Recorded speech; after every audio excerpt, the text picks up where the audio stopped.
Au nom du Père, du Fils et du Saint-Esprit. Amen. La paix de Jésus soit dans votre maison, sa paix et sa joie. Alléluia. Nous lisons le Saint-Évangile selon Saint Jean, chapitre 6, versets 1 à 15.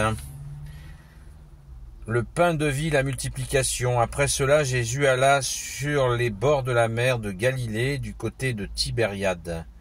Une foule nombreuse le suivait, car elle voyait les signes miraculeux qu'il opérait sur les malades.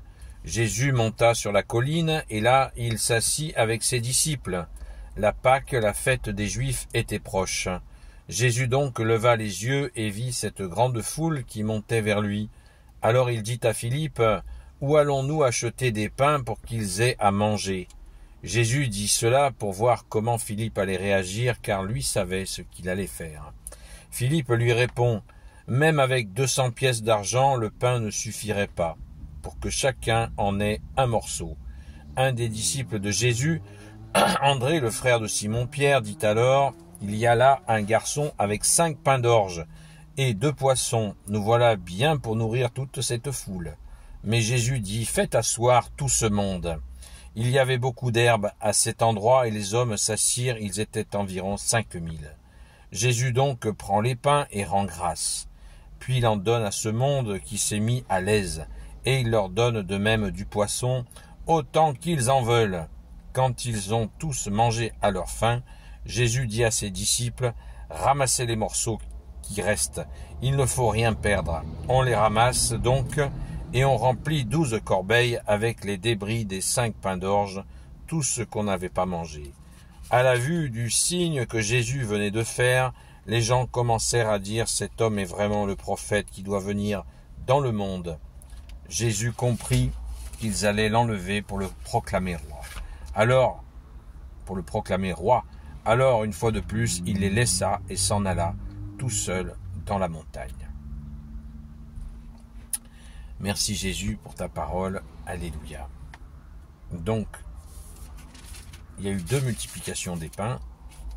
Vu qu'on est au chapitre 6 de Saint Jean, c'est la première. Donc, Philippe, apôtre, Jésus lui pose la question pour voir s'il allait avoir la foi. Et Saint André, le frère de Saint-Pierre, ne l'a pas non plus. Ils ne savent pas ce que Jésus va faire. Et pourtant, ils ont déjà assisté à des miracles. Mais c'est très intéressant parce que ça nous renvoie à notre propre crédulité. Donc, est-ce que nous croyons ou pas? Donc, cette première multiplication des pains, évidemment, elle nous met dans la joie. Elle nous met dans la joie parce que pourquoi Jésus a fait ce miracle-là? Pourquoi il a fait auprès de 5000 personnes? Les miracles, ce sont des accélérateurs de foi. C'est des accélérateurs de particules, comme diraient certains scientifiques. Mais voilà, ça fait exploser la foi. Rendons grâce. Et c'est ce qui s'est passé. Et ces gens ont mangé à satiété, tant qu'ils en voudront. Verset 11, Jésus donc prend les pains et rend grâce, puis il en donne à ce monde qui s'est mis à l'aise et leur donne de même du poisson, autant qu'ils en veulent. Dans une autre séquence d'évangile, Jésus nous dit « Cherchez le royaume des cieux et sa justice, et tout vous sera surajouté. » Tout, absolument tout. Merci Jésus. Ne l'oublions pas, ne l'oublions pas. Donc les gens, ça n'a pas loupé, comme je viens de le dire, accélérateur de foi, ça n'a pas raté. Les gens sont hors d'eux-mêmes, ils voient ça et ils veulent effectivement attraper Jésus et faire de Jésus leur roi. C'est tellement évident. Mais Jésus ne le permet pas, parce que Jésus sait qui occupe Israël à ce moment-là.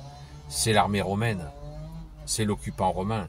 Et la moindre tentative de rébellion se termine en carnage. Et oui, comme Jésus l'a annoncé pour l'an 71, où l'armée romaine, en pleine fête de Pâques, a fait un carnage absolument effroyable. Ce sont des milliers, des dizaines de milliers de gens qui ont été massacrés et le temple a été détruit. Donc Jésus ne veut pas déclencher d'émeutes. il est très attentif à ça. Parce que l'armée romaine a ses espions, et puis de toute façon, ce serait vite visible. Hein. S'ils veulent faire de lui un roi, ce serait immédiatement réprimé. Donc Jésus protège ces gens. Vous voyez, Jésus ne vise pas sa gloriole personnelle, il n'en a pas besoin, comme il l'a dit d'ailleurs. Il n'a pas besoin de se justifier. Ses actes, ses œuvres justifient sa position de fils de Dieu lui-même. Alléluia. Rendons grâce, les amis, rendons grâce. Nous avons là un grand roi, mais comme m'a dit Jésus à Pilate, pour le moment, c'est moi qui rajoute, Jésus a dit à Pilate, mon royaume n'est pas de ce monde. Voilà. Mais nous croyons à la royauté de Jésus qui va revenir quand il reviendra pour son second avènement. Il reviendra dans sa gloire et là, il va régner sur toutes les nations. Voilà. Donc, il régnera comme Dieu, clairement, qui revient pour son second avènement. Merci Jésus. Alléluia. Gloire soit au Père et au Fils et au Saint-Esprit, maintenant et toujours et pour l'éternité. Amen. Ô Jésus, toi qui peux tout et qui porte tout, toi le Sauveur, toi l'Emmanuel, je te confie toutes celles et ceux qui regarderont cette vidéo, ainsi que leurs proches, selon ta seule volonté, ô Jésus. Sainte Marie, Reine des cieux, toi l'Immaculée Conception, toi qui écrases le serpent, toi qui es la lune sous tes pas, toi notre Mère, Notre-Dame. Saint Joseph, toi le juste et le saint, toi le sage, toi la terreur des démons, toi le saint gardien de la Sainte Église catholique apostolique. Sainte Marie-Madeleine, notre chère sainte patronne.